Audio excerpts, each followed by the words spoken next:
Praise the Lord. ஆண்டவருக்கு மகிமையும் கனம் உண்டாவதாக. இந்த காலையிலே உங்களை சந்திக்கிறது ரொம்ப சந்தோஷம்.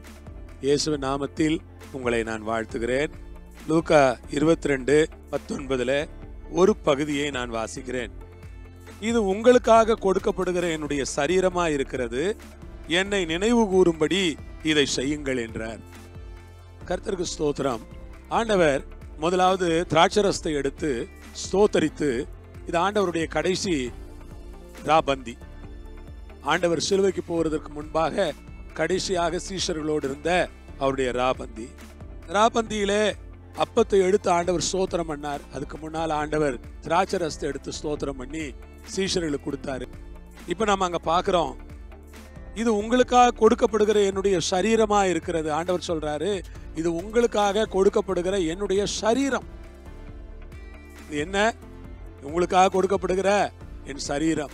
கர்த்தருக்கே நான் மகிமை செலுத்துகிறேன். என் அன்பு சகோதர சகோதரிகளே, இது ஆண்டவருடைய சரீரம்.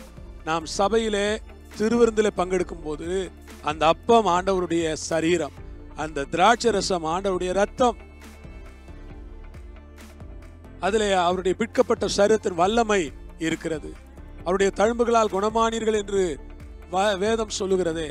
நிச்சயமாக அந்த அப்பத்தை எடுத்து நாம் ஸ்தோத்தரித்து ஜெபம் பண்ணும் பொழுது அவருடைய தழும்புகளால் நாம் குணமாவோம் என்பதிலே எவ்விதமான சந்தேகமும் இல்லை. உங்களுக்காக கொடுக்கப்படுகிற என்னுடைய சரீரமா இருக்கு, ஆண்டவருடைய சரீரம். ஆமென். அந்த ஆண்டவருடைய சரீரத்தில் நாம் பங்கெடுக்கிறோம். ஆண்டவருடைய சரீரமா இருக்கிறது. என்னை நினைவு கூறும்படி இதை செய்யுங்கள் என்றார். சொல்றாரு, என்ன நினைவு கூறுறதுக்காக இதை செய்யுங்கப்பா.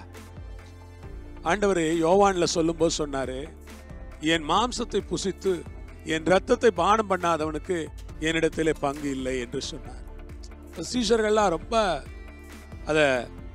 ரொம்ப ஒரு மாதிரி டிஸ்கஸ்டிங்கா, ரொம்ப ஒரு ஐயோ என்ன இப்படி சொல்றாரு, அவருடைய சரீரத்தை நம்ம சாப்பிடணுங்கிறாரு, அவருடைய ரத்தத்தை நம்ம குடிக்கணுங்கிறாரு, இது என்ன, இது நம்ம என்ன மனுஷ கறி சாப்பிட்ற ஆட்களா, மனுஷ ரத்தம் குடிக்கிற ஆட்களா என்று அவர்கள் பயந்து போனார்கள்.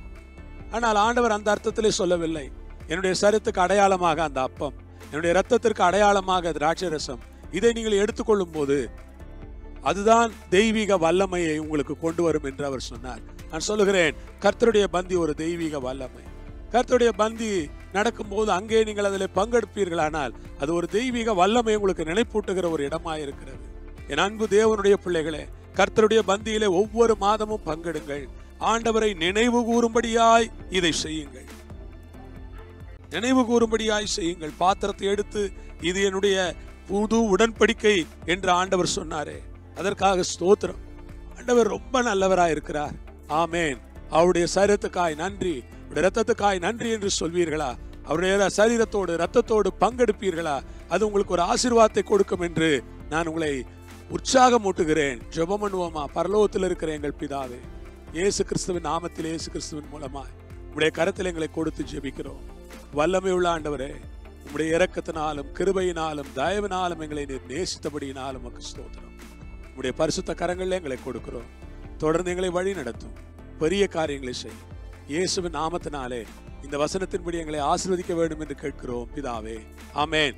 ஹல்லேலூயா. கர்த்தருக்கு ஸ்தோத்திரம். ஆமென்.